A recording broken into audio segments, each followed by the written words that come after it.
최근 우리 용인 지역의 최대 관심사는 단연 삼성과 SK가 추진하고 있는 세계 최대 반도체 클러스터 조성입니다.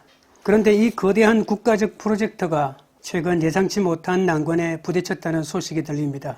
바로 전력 공급 문제입니다. 최첨단 공장을 짓고 수조 원대 장비를 들여 놓아도 그것을 돌릴 전기가 들어오지 않으면 그 공장은 한낱 거대한 건물더미에 불과하기 때문입니다.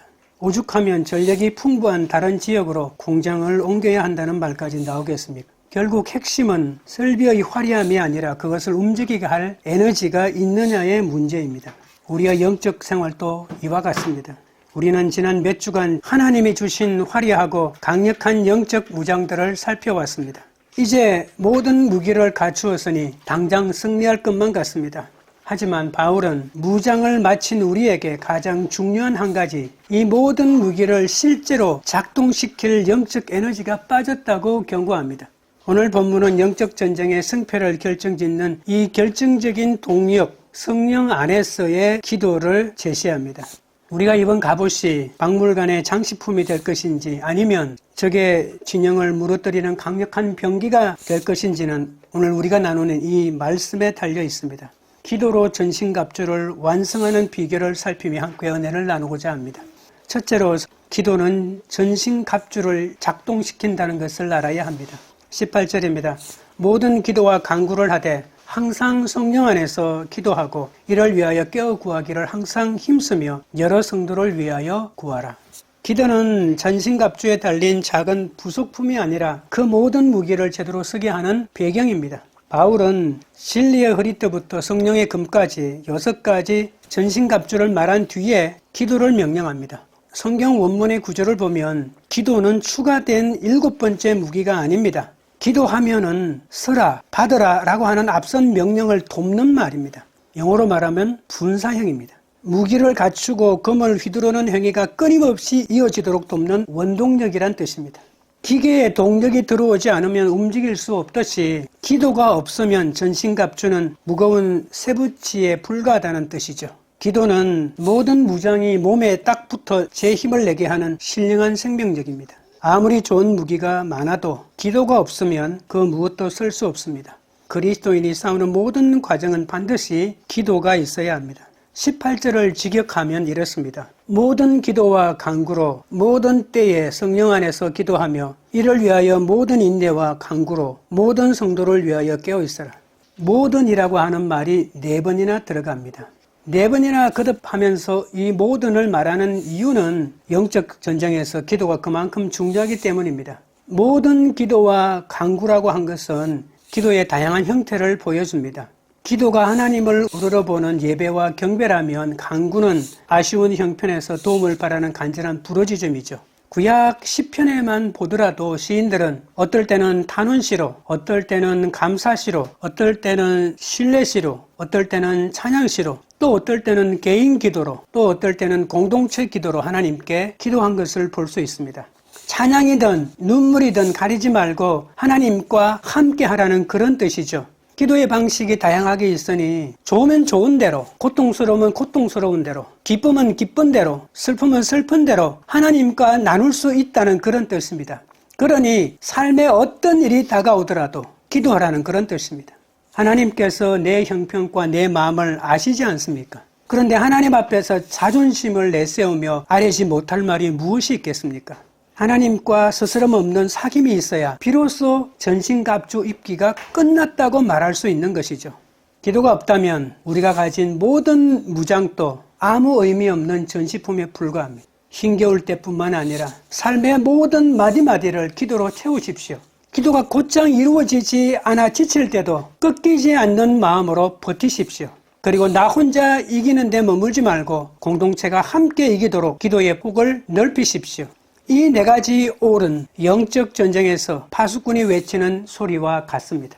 우리는 겟세마네 동산에서 들려온 주님의 아픈 목소리를 잊지 말아야 합니다. 십자가라는 가장 치열한 싸움을 앞두고 우리 주님은 땀방울이 핏방울이 되도록 땅을 적시며 기도하셨습니다. 주님께 능력이 없어서 엎드리신 게 아닙니다. 오직 기도로 하나님과 맞닿아 있어야만 이 거대한 싸움을 이겨낼 신령한 힘이 차오르기 때문입니다. 사실 주님의 공생애는 기도로 시작해서 기도로 점철된 삶이었습니다. 사역을 시작하기 전 광야에서 40일을 기도하셨고 하루의 사역을 마치신 뒤에도 모두가 잠든 이른 새벽이나 깊은 밤에 홀로 산에 올라 하나님과 깊이 대면하셨습니다. 하나님의 아들이신 주님조차 기도의 줄을 놓지 않으심으로 하늘의 능력을 수혈받으셨다면 하물며 우리 같은 연약한 존재들은 어떠해야 하겠습니까? 반면 제자들은 어떻습니까? 주님을 위해 죽겠노라 장담하며 용기라는 갑옷을 입었을지는 모릅니다. 하지만 정작 기도해야 할 때 그들은 깊은 잠에 빠졌습니다. 기도로 힘을 공급받지 못한 제자들의 장담은 한낱 허풍이 되었습니다. 기도의 줄이 끊기자마자 그토록 당당하던 이들은 한순간에 무너져 뿔뿔이 흩어지고 말았습니다. 기도가 멈추면 아무리 단단한 무장도 속절없이 무너집니다. 주님은 졸고 있는 제자들에게 시험에 들지 않게 깨어 있으라고 당부하셨죠. 이 말씀은 오늘 우리에게 주시는 매서운 경고입니다. 삶투에서 조는 것은 패배를 뜻합니다. 기도의 무릎을 꿇지 않는다면 우리가 가진 진리와 구원의 확신도 전쟁터에서는 우리 몸을 짓누르는 무거운 쇠붙이가 될 뿐입니다. 기도는 깊은 잠에 빠져 적이 오는지조차 모르는 우리 영혼을 깨우는 파수꾼의 외침입니다. 성벽 밑까지 다가온 적군을 알리는 비상나팔 소리가 아니겠습니까? 기도는 전신갑주를 입고 싸우는 전투 현장의 형편 그 자체입니다. 기도의 무릎이 꺾이는 순간 우리가 소중히 여기는 구원의 투구와 성령의 검도 우리 몸을 짓누르는 거추장스러운 짐으로 변할 뿐입니다. 이제 영적인 잠을 떨쳐내고 다시 기도의 줄을 붙잡으십시오.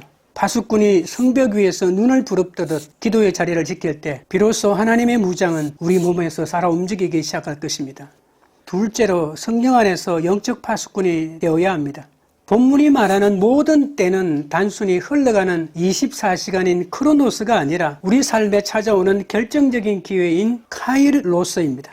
영적 전쟁터의 병사에게 중요한 것은 무심히 흐르는 시간이 아닙니다. 적의 공격이 들어오고 바로 그 순간에 깨어 대응하는 것이 중요합니다. 그러므로 항상 기도하라는 것은 시간을 채우라는 숙제가 아니라 모든 순간 하나님의 개입을 요청하는 영적 깨어있음을 유지하라는 명령입니다. 이 기도는 내 의지가 아닌 성령 안에서 이루어져야 한다고 합니다. 성령은 우리가 하나님 아버지께 나아갈 수 있도록 돕는 통로입니다. 이 아무리 강력한 무기를 가졌어도 성령의 능력을 공급받지 못하면 아무런 힘을 발휘할 수 없기 때문입니다. 우리는 마땅히 빌 바를 알지 못하는 존재 아닙니까? 그래서 내 욕심을 나열하기보다 성령께서 기도를 주도하시도록 나를 내어드려야 합니다. 성령의 임재를 의식하며 기다리는 짧은 침묵이 형식적인 기도보다 귀한 이유는 그때 비로소 우리의 탄식이 하나님의 뜻과 일치되기 때문입니다. 우리는 사도행전 27장의 유라굴로 광풍 속에서 이 기도의 위력을 목격합니다. 바울이 탄 배가 유로굴로라고 하는 광풍을 만났을 때 며칠 동안 해와 별도 보이지 않는 캄캄한 어둠 속에서 베테랑 사공들조차 살 소망을 버리고 절망에 빠져들었습니다. 하지만 그 절망의 한복판에서 오직 한 사람 바울만 깨어 있었습니다.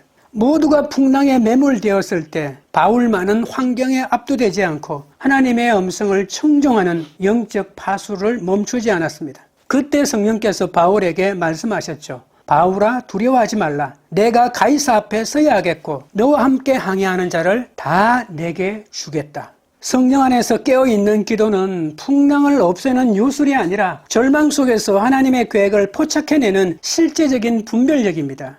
사탄은 지금도 우리 삶에 유라굴로와 같은 광풍을 던지며 포기하라는 가짜 신호를 보냅니다. 이때 필요한 것은 내 감각이나 경험이 아닙니다. 내 생각이라는 소음을 제거하고 성령의 음성에 나를 고정시키는 영적 일치가 필요합니다. 바울이 하나님의 뜻에 주파수를 맞추었을 때 그는 비록 죄수의 몸이었으나 풍랑에 휘둘리던 이들에게 살 길을 제시하는 영적 안내자가 되었습니다. 성도 여러분, 우리가 성령의 통제 아래 깨어 있다면 흔들리는 세상을 붙드는 하나님의 통로가 될 수 있습니다. 기도는 단순히 내 평안을 구하는 기도가 아니라 풍랑 속에서도 소망의 길을 제시하는 축복의 사명입니다. 세상이 어둡고 바람이 거셀수록 기도의 초소를 사수하십시오. 내 경험이 아닌 성령의 음성의 길을 기울일 때 우리는 우리 공동체와 이 시대를 살려내는 하나님의 도구가 될 것입니다. 성령 안에서 기도하기 위해서는 영적인 준비가 필요합니다. 무릎을 꿇자마자 요구사항을 쏟아내기보다는 내 무능함을 고백하며 성령의 불이 내려오기를 기다려야 하죠. 성령께서 내 영혼에 생기를 불어넣으시고 하나님을 깊이 의식하게 하실 때까지 서두르지 마십시오. 기도 중에 문득 누군가가 생각나거나 예상치 못한 죄의 고백이 떠오른다면 그것이 바로 성령의 세미한 음성입니다. 그 기회를 놓치지 말고 반응하십시오. 성도에게 닥치는 모든 사건은 우연이 아닙니다. 우리가 일상의 매 순간을 성령 안에서 기도로 연결될 때 무의미하게 흘러가는 시간인 크로노스는 비로소 하나님의 뜻이 이루어지는 결정적 순간인 카이로스로 변화될 것입니다. 본문에 등장하는 깨어있으라라고 하는 말이 있습니다. 항상 성령 안에서 기도하고 이를 위하여 깨어 구하기를 항상 힘쓰며, 이 깨어있으라는 의미의 헬라어는 아그리프 눈테스입니다. 성벽 위에서 밤을 새우며 적의 침입을 감시하는 파수꾼처럼 기도는 사탄의 교묘한 관계를 감지하는 영적 레이더라고 볼 수 있죠. 군사가 아무리 훌륭한 무장을 갖추었어도 졸고 있다면 패배할 수밖에 없듯이 기도의 무릎이 꺾이는 순간 사탄은 우리 삶의 틈새로 침투할 수밖에 없습니다. 그러니 기도는 단순히 눈을 뜨고 있는 상태를 넘어서 어떤 형편에서든 즉각 하나님께 마음을 돌릴 수 있는 영적인 준비 상태를 유지하라는 것이죠. 깨어있으라가 헬라어로 파수꾼의 의미를 가지고 있다면 마땅히 성령 안에서 기도하기 위해서 우리는 파수꾼의 준비 상태를 유지해야 할 것입니다. 결국 영적 전쟁의 승패는 기도의 양이 아니라 끝까지 힘쓰는 태도에 달려 있습니다. 사탄은 우리가 기도하다가 지쳐 포기하기를 기다리죠. 그런 의미에서 참된 인내란 응답이 더디거나 상황이 악화되어도 포기하지 않고 하나님의 신실함에 매달리는 영적 끈기입니다. 기도는 우리를 깨어있게 만들고 그 깨어있음은 다시 우리를 기도로 이끌어줍니다. 만약 기도의 파수꾼이 잠들어 있다면 위험을 감지하지 못할 것이고 결국 승리의 기회조차 잃게 될 것입니다. 전투가 치열해질수록 기도의 줄을 놓지 않는 것이 승리의 관건입니다. 성도 여러분, 지금 여러분의 기도는 안녕하십니까? 사탄은 우리가 기도하지 못하도록 분주함과 낙심을 끊임없이 던집니다. 그러나 사탄은 우리의 화려한 지식이나 봉사를 두려워하지 않습니다. 오직 우리가 성령의 권능을 힘입어 참되게 무릎 꿇기 시작할 때 지옥의 권세는 떨기 시작합니다. 우리의 연약한 의지만으로는 영적 나태함의 유혹을 이길 수 없습니다. 결단은 금세 피로해지고 마음은 무뎌지기 마련입니다. 그러나 성령 안에 거하는 사람은 응답이 지체되어 육신이 낙심할지라도 끝내 포기하지 않습니다. 하나님은 반드시 들으신다는 확신이 있기 때문입니다. 기도는 내 인내를 짜내는 고역이 아니라 성령의 주파수에 나를 맞춰 그분의 권능을 내 갑옷 안으로 공급받는 통로입니다. 영적 전쟁의 승패는 끝까지 하나님께 의존하는 데 달려있다는 것을 명심하십시오. 기도는 의무를 넘어선 성도의 가장 강력한 특권이자 하나님의 능력을 끌어오는 통로라는 사실입니다. 오늘 다시 기도의 초소에 서서 끝까지 인내하며 성령의 능력을 수혈받으십시오. 기도의 무릎을 일으켜 세울 때 하나님의 승리는 이미 우리의 것이 될 줄 믿습니다. 셋째는 모든 성도를 위하여 기도로 연대해야 합니다. 여러 성도를 위하여 구하라 라고 말합니다. 우리는 흔히 기도를 내 문제를 해결하는 열쇠로만 생각합니다. 하지만 바울은 오늘 우리에게 여러 성도를 위하여 구하라고 명령합니다. 헬라어 원문에는 판톤이라고 하는데 단 한 사람도 예외 없는 완전하게 포괄된 전체를 뜻합니다. 내 가정이 평안하다고 기도의 줄을 놓아버리는 것은 안일함에 빠지는 오류를 저지르는 겁니다. 다른 모든 사람이 사탄에게 넘어갔는데 나만 괜찮다는 것은 있을 수 없는 거거든요. 영적 전쟁터에서 나 혼자만의 승리란 존재하지 않습니다. 사탄은 결코 강한 곳을 치지 않습니다. 공동체의 가장 연약한 지체, 홀로 눈물 흘리며 뒤처진 그 성도를 집중 공격합니다. 그 한 명이 무너지면 우리 전체의 방어선에 구멍이 뚫리는 것이기 때문에 우리 공동체의 승리를 장담할 수 없습니다. 공동체의 가장 연약한 지체가 무너지는 것은 내 삶의 울타리 한쪽이 허물어지는 것과 같습니다. 기도의 목록에 내 이름만 가득하다면 우리는 아직 기도의 참된 신비에 들어가지 못했습니다.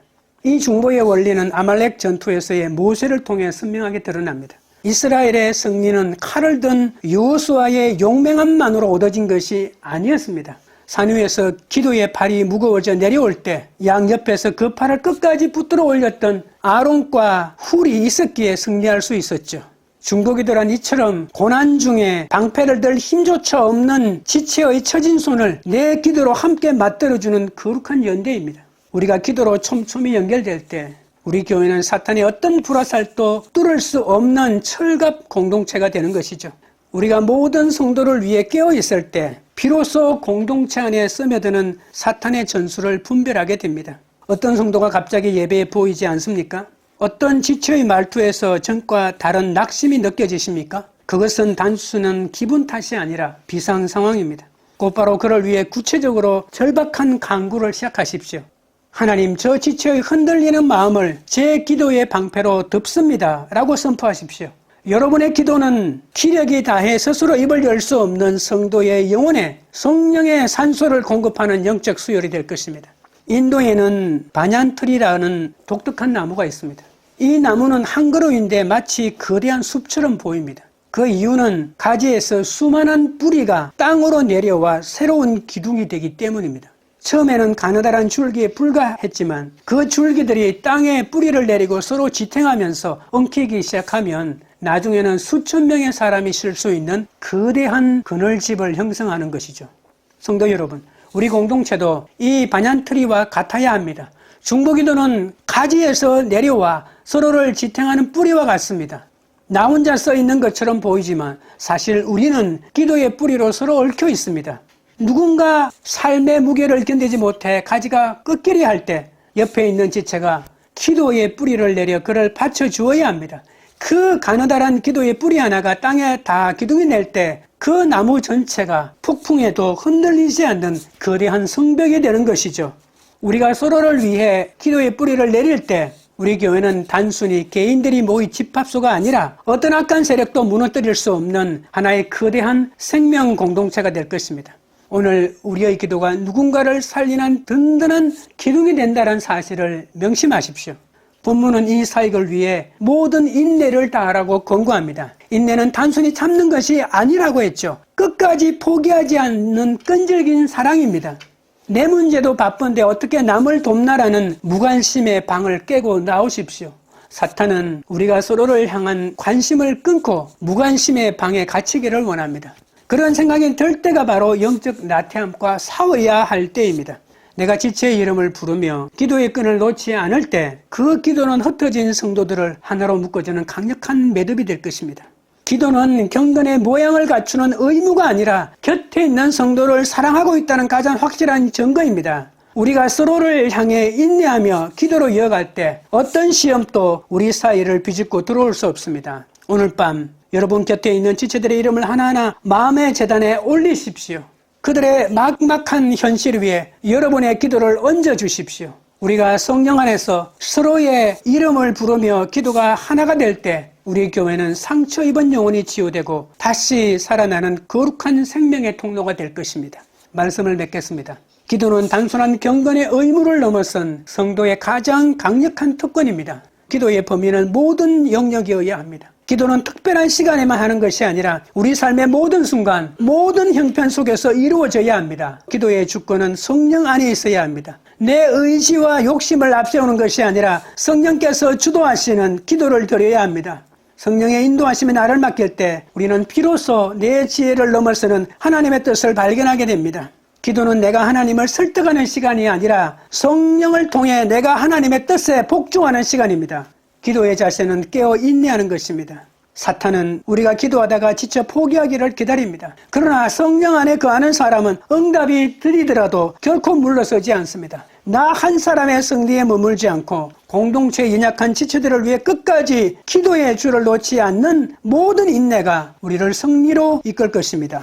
사탄은 우리가 무장을 갖추고도 기도 없이 졸고 있기를 원합니다. 그러나 우리가 성령의 권능을 힘입어 참되게 무릎 꿇기 시작할 때 지옥의 권세는 무너질 것입니다. 날마다 성령 안에서 깨어 기도의 무릎을 일으켜 세움으로 하나님의 승리를 누리는 여러분 되시기를 주님의 이름으로 축원드립니다. 찬양드리고 기도하겠습니다. 하나님 아버지, 오늘 주신 말씀을 통해 기도의 초소로 불러주시니 감사합니다. 그동안 영적 전쟁의 무장은 갖추었으나 정작 성령 안에서 깨어 기도하지 못해 무기력에 쓰러졌던 저를 용서하여 주시옵소서. 기도가 형식적인 의무가 아니라 성령의 권능을 공급받는 유일한 통로임을 다시 한번 깨닫게 하시니 감사합니다. 이제 우리를 영적인 잠에서 깨워 주옵소서. 내 경험과 감각이라는 소음을 제거하고 오직 성령의 주권 안에 우리 마음을 고증하게 하옵소서. 그리하여 유라굴로 광풍 같던 현실 속에서도 내 감각에 속지 않고 성령의 음성을 분별하여 생명의 길을 제시하는 영적 파수꾼이 되게 하여 주시옵소서. 무엇보다 우리 공동체가 모든 성도를 위하여 기도의 팔을 올리는 사랑의 공동체가 되기 원합니다. 나 혼자만의 평안에 안주하지 않고 고난당하는 지체를 위해 기도의 뿌리를 내리게 하옵소서. 방패를 들 힘조차 없는 형제의 손을 내 기도로 함께 붙들어 주게 하시고 우리가 성령 안에서 촘촘히 연결되어 그 어떤 악한 세력도 무너뜨릴 수 없는 거대한 생명의 숲을 이루게 하여 주옵소서. 이제 다시 세상이라는 치열한 영적 전장으로 나아갑니다. 모든 때에 모든 기도로 성령 안에서 행하게 하여 주옵소서. 기도가 멈추지 않는 한 우리의 승리는 이미 보장되어 있음을 믿습니다. 기도의 무릎을 일으켜 세우는 성도마다 승리의 계가를 부르게 하실 줄 믿습니다. 이 행진이 열방까지 이어지도록 인도하여 주시옵소서. 예수 그리스도 이름으로 기도드리옵나이다. 아멘.